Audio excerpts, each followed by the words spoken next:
네, 여러분 안녕하십니까. 뉴스앤 이슈 시작하겠습니다. 오늘 함께 하실 네 분 먼저 소개해드리겠습니다. 김성환 평론가, 김광삼 변호사, 김병민 교수, 김주영 리얼미터 이사 나오셨습니다. 어서 오십시오.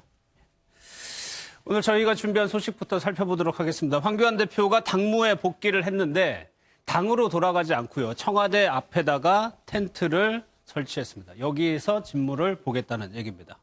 민주당과 한국당에 지금 첨예하게 맞서고 있는 상황에서 지금 40여 개 신당이 창당을 하겠다 아니면 당을 이미 만들었다는 기현상이 벌어지고 있습니다.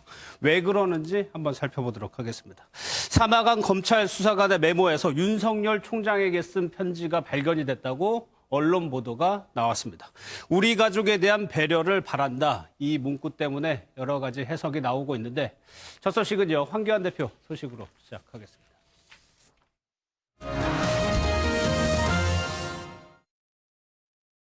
저는 오늘 구국의 일념으로 다시 시작합니다.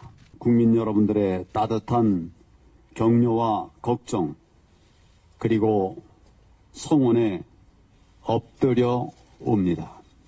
제가 단식을 시작할 당시 목표 3가지 중 지소미아는 연장되었습니다.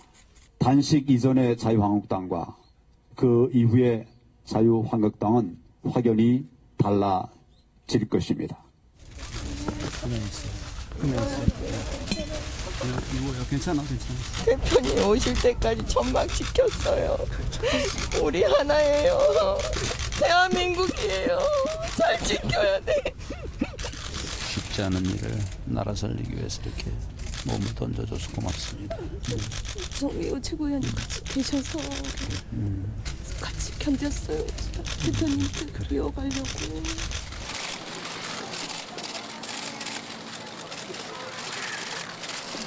대표님 선거리 좀 막아야 돼요. 그거 꼭 막으셔야 돼요.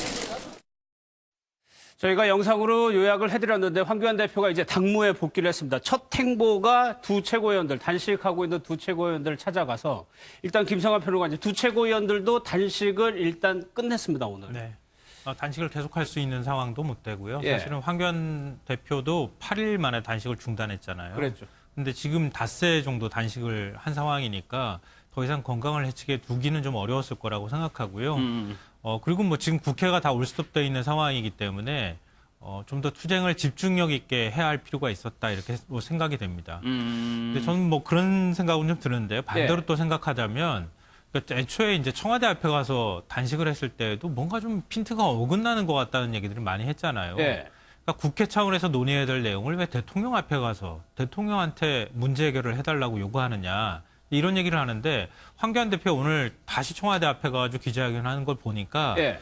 국회 여전히 그런 생각들을 갖게 될 수밖에 없어요. 그 앞에다 천막을 쳐놓고 뭐 집무실을 마련해 놨으니까. 네, 지금 국회 차원에서 필리버스터 때문에 국회가 다 스톱되어 있는 상황 아니겠습니까? 예. 그럼 국회 차원에서 문제를 해결해야 될 텐데 청와대 가서 뭔가를 지금 자꾸 요구하는 듯한 모습을 보이는 게 이게 과연 맞는 거냐. 예. 이 부분에 대해서는 계속 의문을 갖고 있습니다. 예, 여기 보신 것처럼 황교안 대표 이 뒤쪽으로 보이는 텐트에서 당무를 보겠다라고 오늘 선언을 했는데 김주영 의사님, 먼저 이 황교안 대표 단식 이후에 지지율 한번 볼게요. 한국당의 지지율이 그다지 힘을 못 받는 것 같았는데 결과적으로는 조금 오른 것 같기도 하거든요. 네, 자유한국당 지지율이 11월 4주차 주간 집계가요. 전 주간 집계 대비 2.6%포인트 상승한 32.9%가 나왔습니다. 2주 동안 내림세를 마감하고 30% 초중반으로 반등한 건데요. 지금 필리버스터 상황이잖아요. 예. 필리버스터의 영향은 받지 않은 조사 내용이고요. 지난 초중반에는 황 대표 단식 보도가 확산했고 여러 정치인들이 이제 방문하면서 보수층의 결집을 이끌어냈습니다. 하지만 주 후반인 목요일에 나경원 원내대표의 그런 논란들이 확산하면서 한 2%포인트 하락했다가 금요일에 32%로 다시 이제 회복하는 그런 영향이 있었는데요. 보수층의 결집은 이끌어냈으나 중도층의 외연 확장에는 좀 힘들었지 않나. 그래서 한국당의 중도층의 지지율이 한 20%대로 머무는 그런 현상이 있었고요. 예. 아까 말씀드렸듯이 이제 국회가 지금 마비돼 있는 상태인데 그 패스트트랙에 나와 있는 상황과 민생 법안 그리고 예산안 처리 등이 이 마비가 한국당에 있다는 그런 책임론이 확산하면서 예. 이번 주에는 아마 지지율에 영향을 미치지 않을까 싶습니다. 그러면 중도층 관련해서 일단 지지층은 결집을 했다. 이거 김병민 교수께 여쭤볼까요? 그러면 앞으로 황 대표의 행보는 중도층을 잡기 위한 거라고 한다면 당내 쇄신 문제 그리고 선언했던 보수 통합 문제에 대해서 어느 정도 성과를 거둬야 되는 거 아닙니까? 거기에 대해서 충분하게 박차를 가할 의지가 있지 않는가 생각이 되고요. 황교안 대표 단식을 둘러싸고 굉장히 많은 인사들이 황교안 대표의 단식장을 찾았는데 그중에 단연코 눈에 띄는 인사는 유승민 의원이었습니다. 예. 유승민 의원도 함께 힘을 합쳐서 선거법을 막아내자 얘기를 한 적이 있는데 결국 이와 같은 상태 속에서 보수 통합에 대해서 유승민 의원이 제기했던 3대 조건에 대한 황교안 대표의 수용 의지를 다시 한번 피력한 바가 있고요. 예. 통합과 함께 맞물려서 돌아가는 건 쇄신에 관한 문제입니다.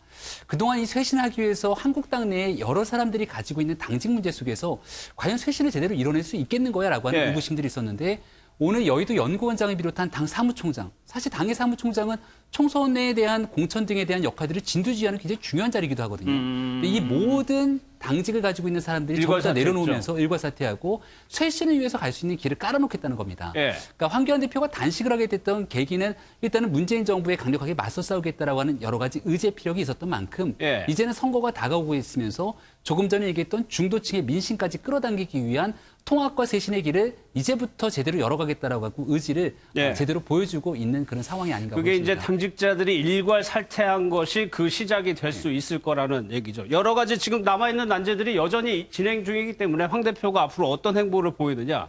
또 하나 여론조사 하나 더 볼게요. 김정희 선생님. 네네. 비호감도 조사라는 게 있어요. 이게 호감도 말고 이 당은 정말 싫다. 이런 조사도 있었는데 여기서 한국당이 압도적으로 1등. 네, 정가에서는 이런 소리가 있습니다. 이제 예. 호감도 대비 비호감도가 2배 이상 상승하면 이제 총선에서 승리하기 힘들다. 이런 얘기가 있는데요.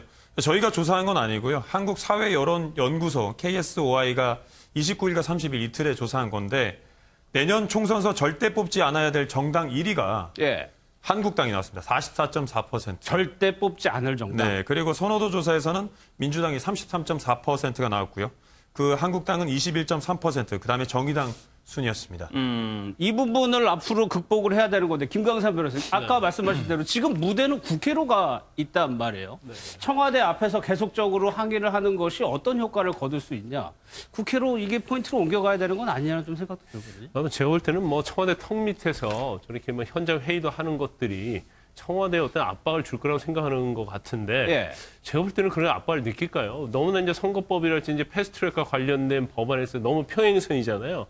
그래서 이제 뭐 단식도 끝냈고 또 단식에서 또 제가 볼 때는 이제 황교안 대표가 얻은 게 상당히 많이 있다고 봅니다. 특히 이제 보수 결집 그리고 당내에서 리더십에 대한 그런 문제 제기가 거의 다 사라졌거든요. 예. 그렇다고 한다면 이제는 일단 당으로 돌아와야 한다고 봐요. 그리고 이제 제일 중요한 것은 아까 말씀을 하셨지만 비호감도거든요. 예. 왜 지난번 조국 사태 때부터 시작해서 청와대가 상당히 많은 여당이나 이제 청와대에 대한 자유한국당이 여당이나 청와대에 대해서 굉장히 많은 유리한 점이 있었음에도 불구하고 예. 지지도가 이렇게 많이 올라가지 않았고 좀 올랐다 내려갔단 말이에요.